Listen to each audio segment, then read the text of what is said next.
وآله وأصحابه أجمعين.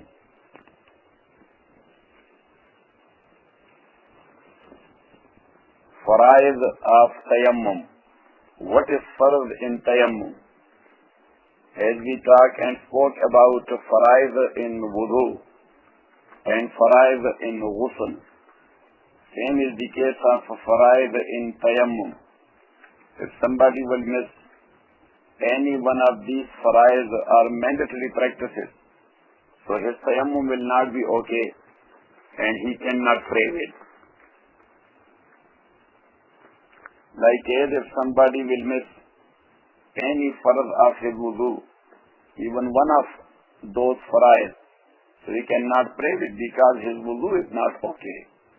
For example, if somebody, he did not wash his face in wudu and he has done the remaining wudu totally, can he pray?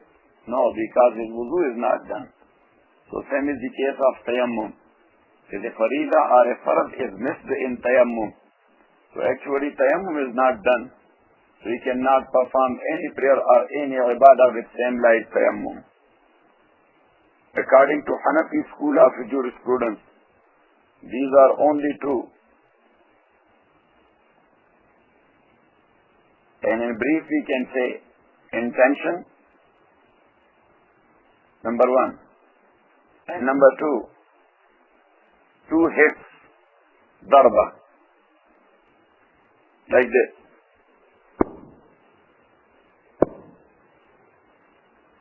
I'll give you detail.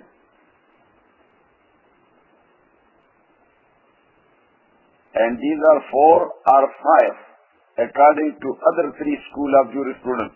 Imam Malik, Imam Shafi and Ahmad ibn Hanbal. Rahimahumullah.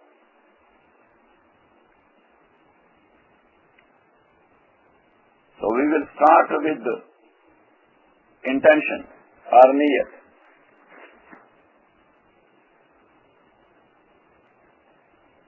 As we mentioned before, that in wudu also, niyat or intention is farz according to 3 schools of thought or 3 schools of jurisprudence.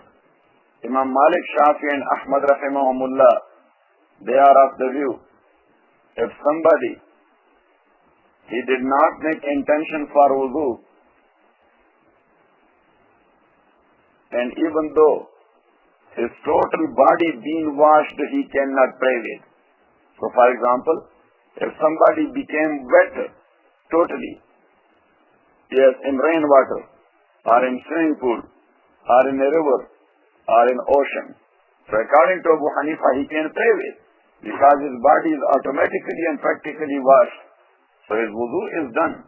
His wudu is done. But according to 3 schools of thought, as he did not make intention for the same wudu, so he cannot pray with. Got it? And for example, as we mentioned before in detail, that somebody went to a river, he was swimming therein, his total body is washed. You know what I'm saying? If before swimming, he was without wudu, so now after swimming, he is with wudu. If before swimming, he was in form of janabat, now after swimming, if he has washed his mouth and nose as well, which is farz in ghusl janabat, so according to Abu Hanifa, rahimahullah, now he is neat and clean and he can pray with. But according to 3 schools of thought, he cannot, as he had not mentioned intention for ghusl or intention for wudu. Got it? And the reason is, there are 3 schools of jurisprudence. They say that Rasulullah sallallahu alayhi wa sallam says, Innamal a'malu bin niyat. Actions are but with intention. Actions are but with intention. Abu Hanifa says, of course actions are but with intention. But there are 2 types of actions. One type of those actions, that is the same action, where the actual result has been achieved without intention even. So as far as the wash of a specific thing with water is concerned, for example, your dress is dirty, and you never made any intention to clean it, but it is washed automatically. Let's say like this, that you did not make any intention to wash the dirty clothes, but it was hanging over your washing machine, and the washing machine was open, and it was running, and the water was there, and suddenly your kameez or your trousers fell down in that washing machine, and it is washed without your intention. So what will be the case? So all three schools of jurisprudence, they say that that's clean and neat. You can pray in such like dress. So Abu Hanifa said, then what about your body? If that is washed without intention, so that is not clean, doesn't make sense. Dress is clean, so why not body? Got it? Yes, as far as the case of intention is concerned, that's a matter of reward.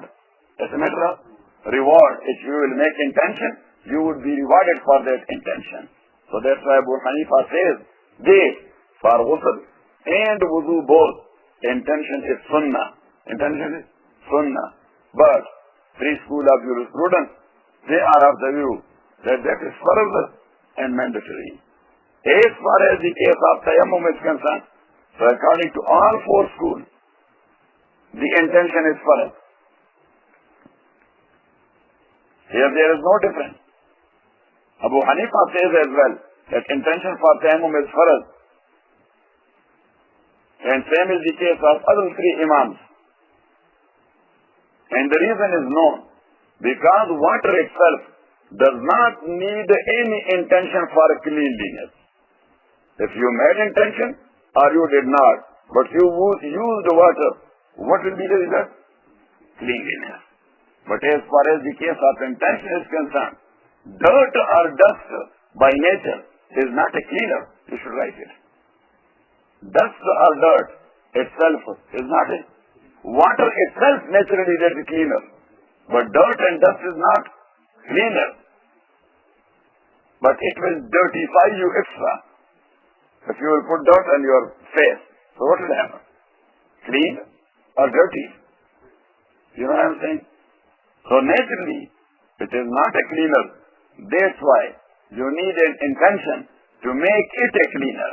Your intention will make it a cleaner.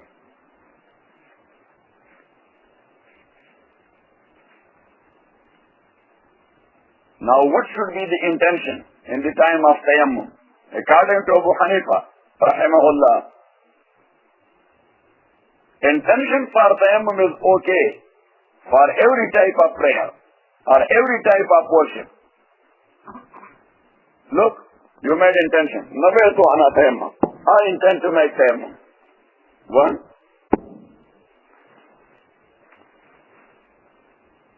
Now you can pray Salat Fajr. You can pray Salat Janaza.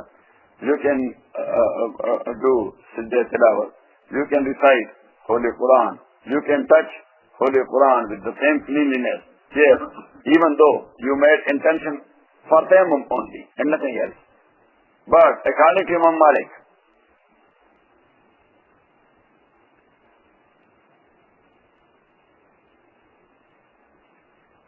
the intention must be for prayer or any other thing which he cannot do without cleanliness.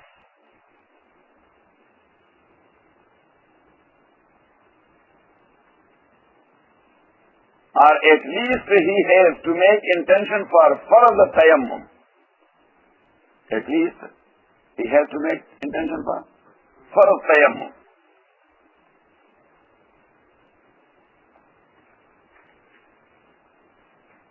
And the time for intention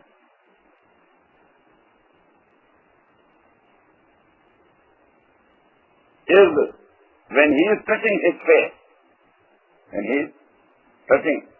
If he made his intention when he was touching the ground, or he was touching the dusty cloth, or as the case may be, if he made his intention there, that will not be okay according to Imam Malik. No. First he do this, and then he should make tayammum. When he is touching his face, then he should make intention. Got it? Intention should be when? When he is touching his face.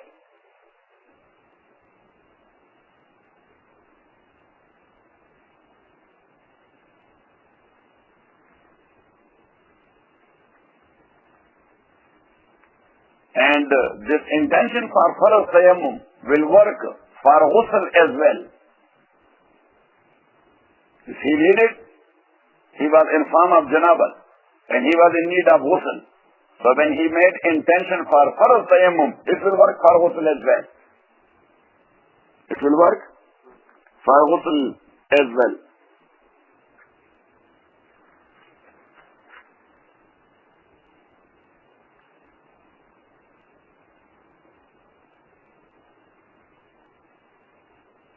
If someone made a tayammum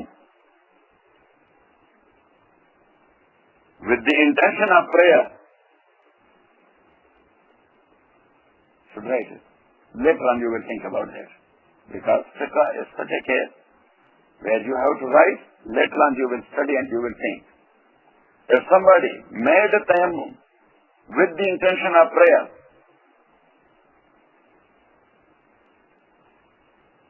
so he can pray any type of prayer with the same tayammum, farz or nafal.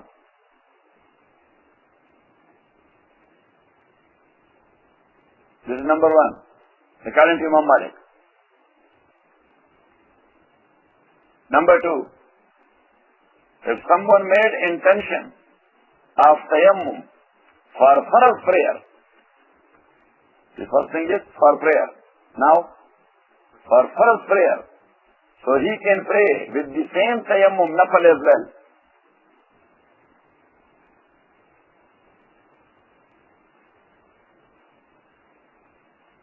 Number three, if someone made intention of tayammum for nafal prayer, now he cannot pray farz with the same tayammum.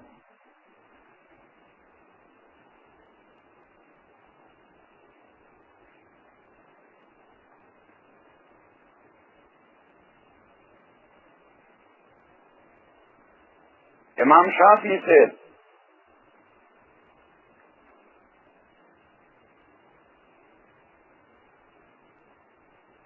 that intention for prayer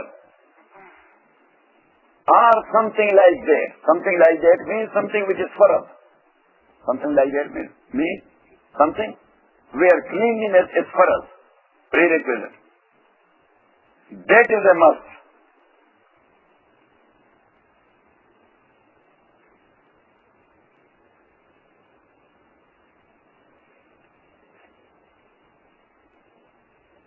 So if somebody made an intention that I make tayammum to perform farz, he did not mention prayer, to perform farz, this is right it. If somebody made intention, I intend to make tayammum to perform farz, so he can perform any farz of worship with the same tayammum.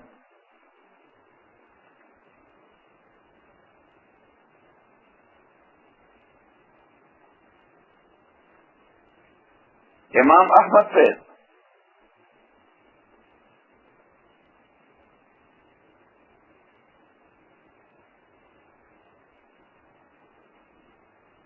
that the intention for tayammum must be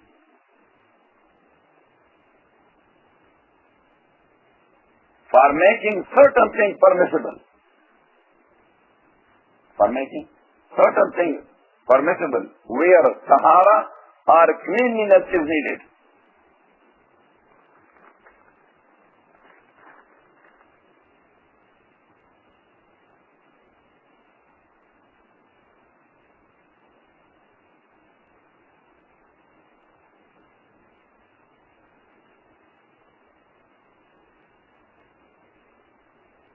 Abu Hanifa says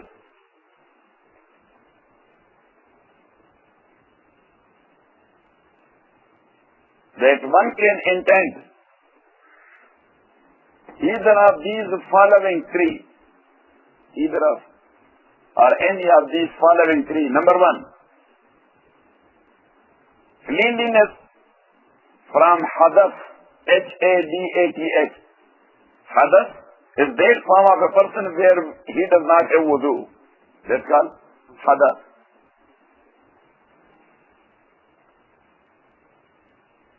Number two, intention to to make a prayer permissible.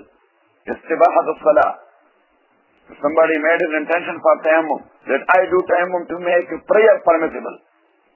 To have my prayer permissible, that will work. Number 3, intention for any worship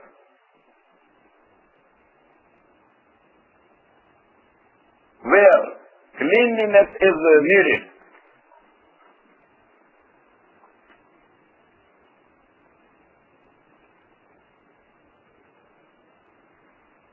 Then there are 3 prerequisites for Taymmum. Note, there are 3 prerequisites, which is called Shariat or Shurut. Prerequisites for Taymmum. Number 1, Islam. So it means that Taymmum will never work for a disbeliever. Got it? Number 2, maturity. That he is a young man or a young woman of at least 8-9 years. Yes. That's called maturity time. And number 3, to know what he is doing. To know what he is doing and what is position in Islam. That this is Taymmum, and that's the type of purity or cleanliness which is allowed in Holy Quran or in the Sunnah of Rasulullah sallallahu alaihi wasallam. So that was farad number 1. Farad number 2.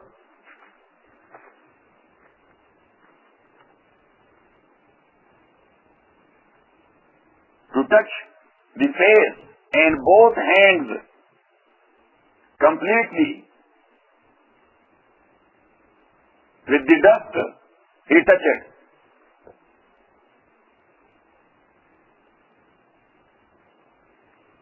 As Allah says in Holy Quran, فَامْسَحُوا بِوُجُوهِكُمْ وَأَيْدِيكُمْ مِنْهُ.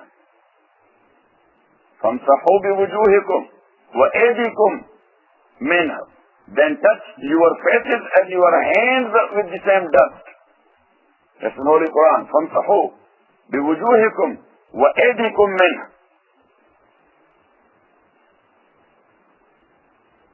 Then according to Imam Abu Hanifa, we should write it.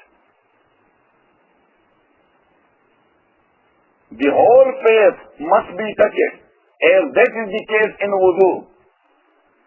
What we wash? The whole face. Same is the case in Taymmum. Because Taymmum is a substitute to wudu. Is the reason. Taymmum is a substitute to wudu. So as you wash your whole face in wudu, you have to touch your entire face in Taymmum. And same is the case of both hands.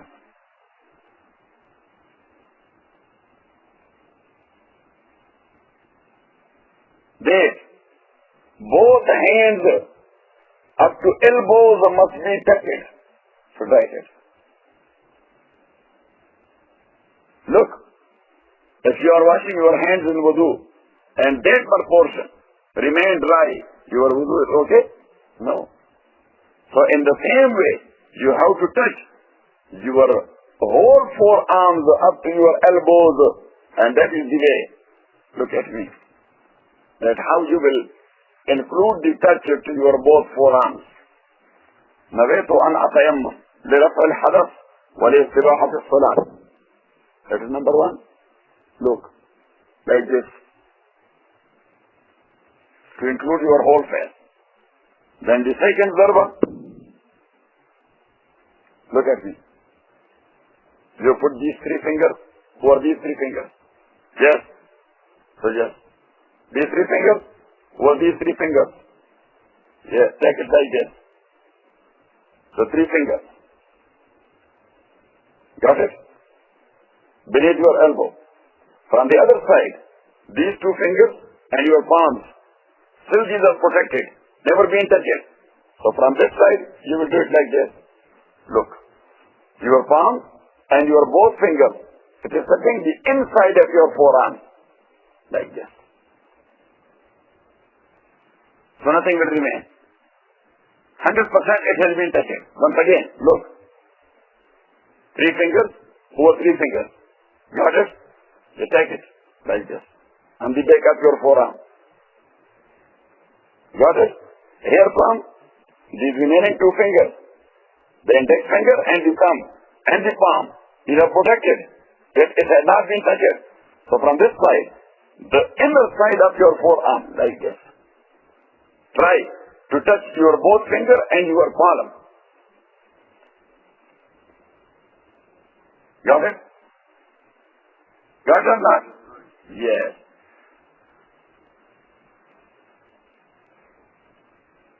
So this is according to Imam Abu Hanifa. And same is the case of Imam Shafi, rahimahullah. You should write it. In this case, there are few cases where Shafi and Abu Hanifa, rahimahullah, on the other side.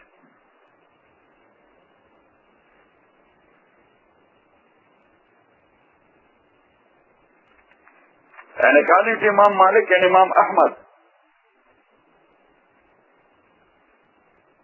I don't know why they said it, but anyhow they took a hadith literally, Malik and Ahmad, rahimahullah. So they say, their face must be included in touch. You should write it. Face must be included, the whole face. But as far as the case of hands is concerned,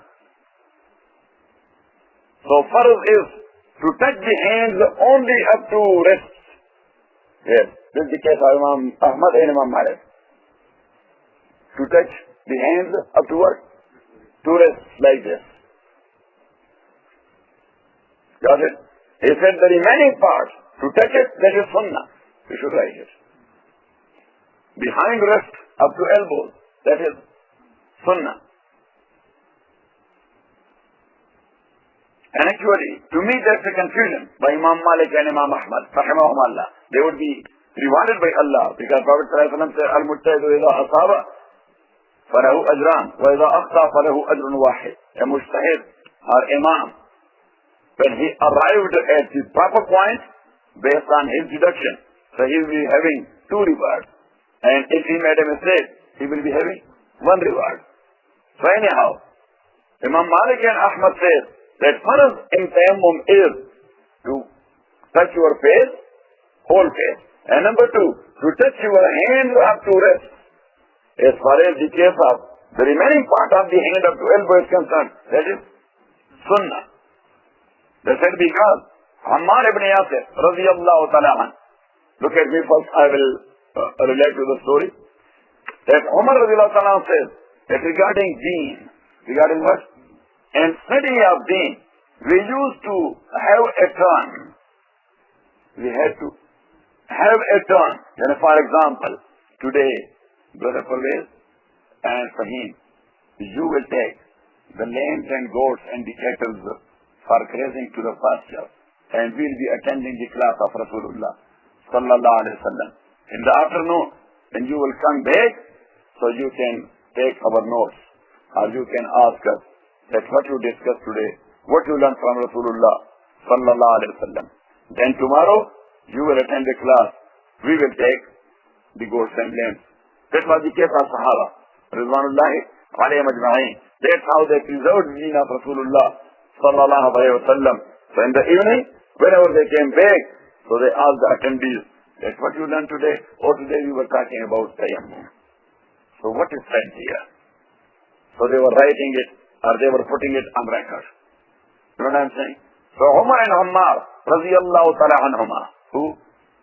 Umar and Ammar, once it was their turn, and they were there in the pasture, or in the grazing area, or somewhere in desert or mountain, where they were grazing their cattle.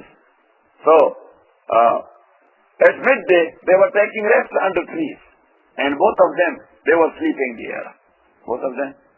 There. And both of them, they got into ihtilam, that's a sexual dream. Got it? Now, in case of ihtilam, one has to take shower later on. Now, when they woke up, that was desert, and there was no water to take shower. And that was the time of Salat al-Zuhr. Time of Salat al-Zuhr. They were aware of Taymmum. That Taymmum works for wudu. Taymmum works for wudu. But they were not aware of that it will work for ghusl as well. Got it? Now, Umar radiallahu ta'ala, he never did ijtihad in this case. And he said that I can't do anything because I don't know what should be done in such a case. Water is not there. Yes, I know. Tayammum works for wudu, but I don't know whether it works for ghusl or not. So I will wait. And I will make qaza later on when I will ask Rasulullah sallallahu alayhi wa sallam. And Ammar radiallahu ta'ala, he did his own ijtihad. So he went to a close-by trench. He went to a close-by trench. That regarding wudu, only touching of two organs, face and forearms, so it works. And that is needed. But as ghusl is for the entire body, so he used his own trench.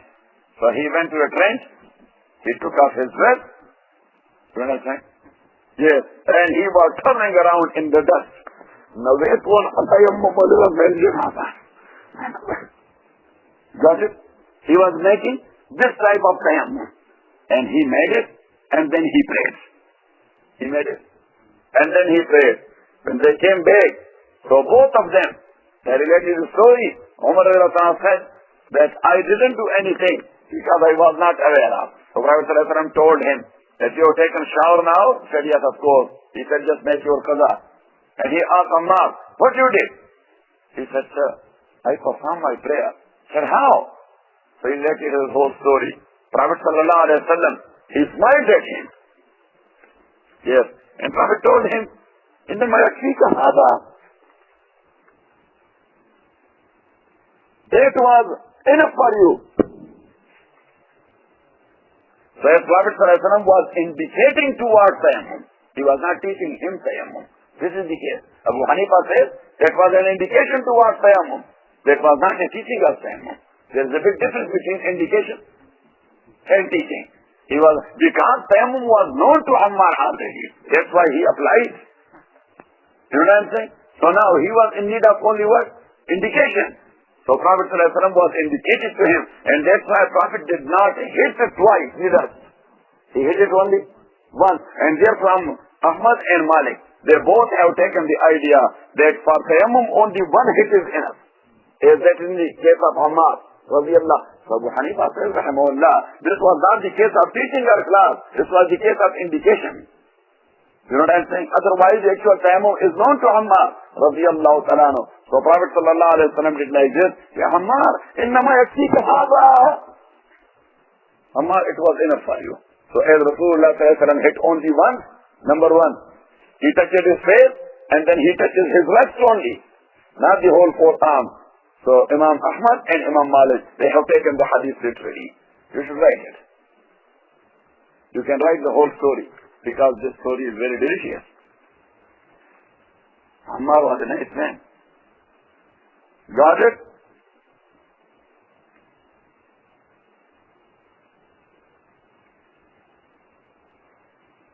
So they have taken that hadith literally. As Rasulullah sallallahu alayhi wa sallam, you should write it. Specifically the word, as Rasulullah sallallahu alayhi wa sallam was indicating towards tayammum. He was not teaching him the tayammum. He was what? Indicating only. And indication, you know, that there you are using hints. They're using what? Hints. But hints mean something else. Hints mean something extra. That's why Rasulullah sallallahu alayhi wa sallam, when he did like this, means that you should do as you are doing for wudu. So what you are doing for wudu? Got it? Abu Hanifa says, rahimahullah, that there are two hadith of Rasulullah sallallahu alayhi wa sallam. Number one, Hakim narrated from Abdullah ibn Umar radiyallahu ta'ala an. Imam Hakim narrated a hadith from Abdullah ibn Umar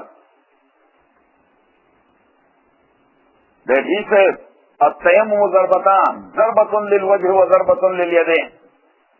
That tayammum is two hits, not only one. These are two hits. One hit for your face, and the second one for your hands. Number 2, Abu Dawood narrates a hadith.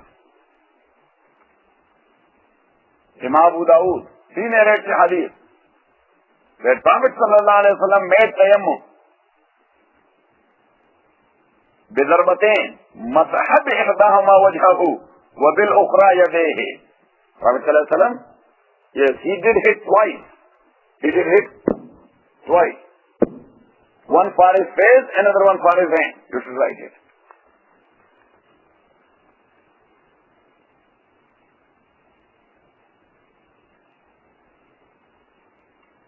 And there is another hadith.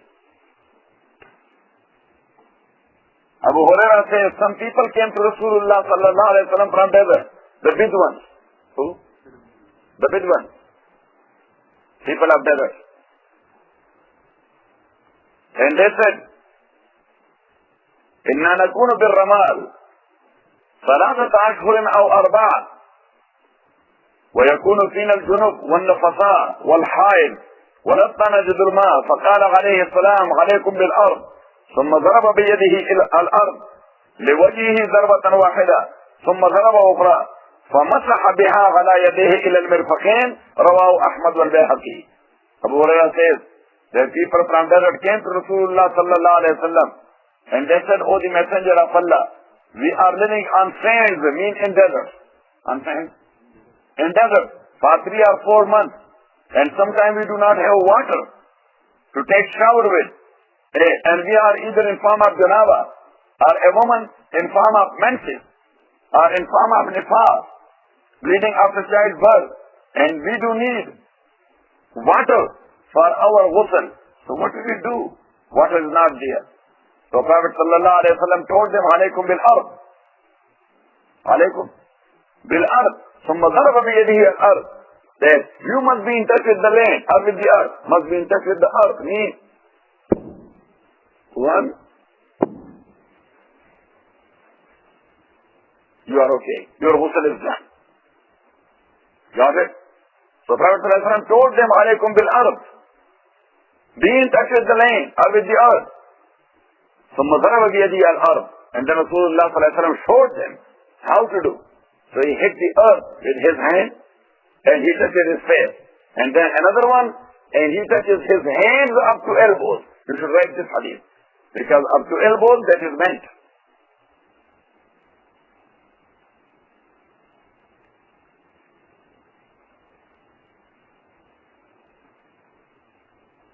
So these are 3 hadith. Even though narration chain of all 3 hadith, in every hadith there is a da'if rawi. In every hadith, you should write it. There is a da'if rawi. But when more than one da'if hadith clubbed together, it elevates to the level of Hasan li ghayrihi. You should write it. That when 2 da'if hadith, D-A-E-E-F, when more than one hadith, more than one da'if hadith clubbed together, regarding one and the same subject, it elevates to the level of Hasan li ghayrihi, H-A-S-A-N, li ghayrihi, L-I-G-H-A-I-R-I-H-I.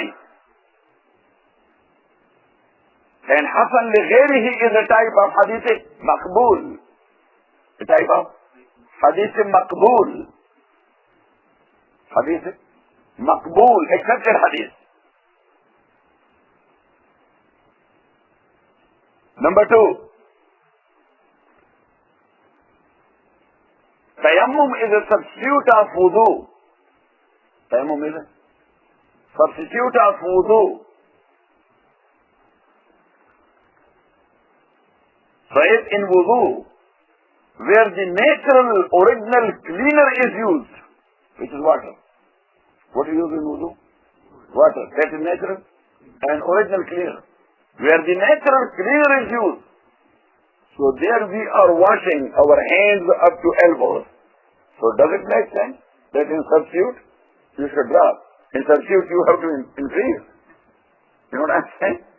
In substitute You have to increase by your dropping. Got it? Got it or not? And number 3. Abu Hanifa says, rahimahullah, in Holy Quran, Allah says, فَامْسَحُوا بِوُجُوهِكُمْ وَأَيْدِيكُمْ مِنْهُ. So touch your faces and your hands with the dust. So now hands start from the tip of finger up to what? Up to shoulder. This is hand. Not only this. No. Hand is an organ. Start from the tip up to shoulder. So now based upon the word used here in Holy Quran, one has to do it up to here. And same is the case in wudu. Same is the case in wudu. But in wudu, Allah subhanahu wa ta'ala put the limits. What he said? إِذَا قُمْتُمْ إِلَى الصَّلَاةِ فَاغْسِلُوا وُجُوهَكُمْ وَأَيْدِيَكُمْ إِلَى الْمَرَافِقِ. And wash your hands up to elbows. If إِلَى الْمَرَافِقِ word would not have been there in Holy Quran, then we would have washed up to shoulder. But when Allah subhanahu wa ta'ala put limits, so let it stop. Don't go ahead. This is enough. Yes, and the same rule should be applied to Taymmum as well. You should write it. That is enough. Alhamdulillah Rabbil Alameen wa salatu wa salam ala Rasulih Muhammad wa ala ashabihi ajma'in. اللهم ربنا تقبل منا انك انت السميع العليم وتب علينا انك انت التواب الرحيم وصلى الله تعالى على خير. So we mentioned 2 fara'id, then we'll go ahead and we'll be mentioning 3 more.